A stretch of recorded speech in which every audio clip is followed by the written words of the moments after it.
ഞാനിപ്പോ കോയമ്പത്തൂരുള്ള ഏതൊരു സ്ഥലത്തെത്തിന് ഒരു ഐഡിയ ഇല്ല. പറഞ്ഞാൽ ഒറ്റക്കായെങ്കിലും ഒരിക്കലും ഈ ഒരു വീഡിയോ ഉണ്ടാവേണ്ടതല്ലായിരുന്നു. കാരണം അത്രയും മൂഡില്ലാതെയാണ് ഞാൻ ഈ ഒരു വീഡിയോ എടുത്തത്. അന്നേ ദിവസം നമ്മള് ഒരു 12:45 പോയിട്ട് രാത്രി 11 മണിക്കാണ് വരുന്നത്. അതുവരെ ഞാൻ എന്ത് ചെയ്തു എന്ന് ചോദിച്ചാൽ ഞാൻ കാറ്ററിങ്ങിന് പോയതായിരുന്നു. ആദ്യമായിട്ടാണ് ഞാൻ കാറ്ററിങ്ങിന് പോയി. അത് പൂതി കെട്ടുകയും ചെയ്ത് ആ ഒരു കാറ്ററിങ്ങിന്റെ സംഭവങ്ങളൊക്കെ കഴിഞ്ഞതിന് ശേഷം നേരെ 11 മണിക്ക് പെട്ടെന്ന് തന്നെ 11 മണിക്ക് കോയമ്പത്തൂർക്ക് പോകണം പറഞ്ഞു. എന്താ അറിയില്ല, നല്ല കാലുവേദനയും നല്ല അവശനായിട്ട് ഇതിന് പോയിട്ട് സ്റ്റാൻഡിൽ കുറച്ചു നേരം നിന്നപ്പോഴാണ് മനസ്സിലാവുന്നത് ബസ്സില്ലാന്ന്. അപ്പോൾ ആകെ ചർച്ച ചെയ്യുന്നു. പിന്നെ കുറെ കഴിഞ്ഞപ്പോൾ ബസ് വന്നു, സീറ്റ് ഇല്ലെന്നു. പിന്നെ കുറച്ച് കഴിഞ്ഞപ്പോൾ സീറ്റൊക്കെ കിട്ടി, സമാധാനമായിട്ട് ഇങ്ങനെ ഇരിക്കുകയാണ്. പുലർച്ചെ 4 മണിക്കാണ് ബസ്. ഈ കാണുന്ന ആൾക്കാരൊക്കെ അതിൽ പോകാനുള്ള കാലുവേദന മാറിയില്ലെന്നു. ഒരു കാല് നല്ല വേദന ഉണ്ടായിരുന്നു. ഒരു കാലിന്റെ വേദന എങ്ങനെയോ ഒരു ഭാഗ്യത്തിന് മാറി. എന്നിട്ട് കുറച്ചു നേരം ഒന്ന് വിശ്രമിച്ച്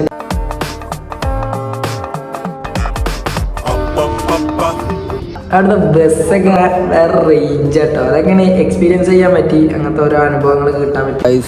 ഒരു ഉറക്കുറങ്ങി നീച്ച് നിൽക്കുകയാണ് ഞാനിപ്പോ കോയമ്പത്തൂരുള്ള ഏതൊരു സ്ഥലത്തെത്തിന് ഐഡിയ ഇല്ല. സംഭവത്തിൽ ഇതൊരു കോളേജാണ്. എന്താ വന്നതെന്ന് അറിയണ്ടേ? എക്സാമിന് എനിക്കല്ല, ഏട്ടന് എക്സാം ചെയ്താൽ വന്നാണ് ഗൈസ്. അപ്പൊ ഞാൻ കമ്പനി കൊടുക്കാൻ വന്നാണ്.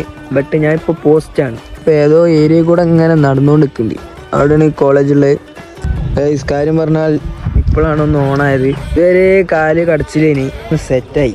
കാര്യം പറഞ്ഞാൽ ഒറ്റക്കായെങ്കിലും പോലെയുള്ള ഓരോ കാര്യങ്ങൾ ഇങ്ങനെ കീടനാശിനി തളിക്കാണ് കണ്ടുകൊണ്ടിരിക്കണേ. ഇതിന് സാധനമാകും ഇവിടുത്തെ ഇപ്പൊ സാധനം കണ്ടേ, നല്ല മുളകില്ലേ, നമ്മളെ മുളകില്ലേ, നൈസ്. ഞാൻ ഇപ്പൊ അങ്ങോട്ട് തിരിഞ്ഞ വണ്ടർഫുൾ ഗൈസ്. ആയി കെട്ട് ഞാനൊരു പപ്സും ഒരു ചായയും വാങ്ങി, കൂടെ ഒരു ഡോഗും ഉണ്ട് ഗൈസ്.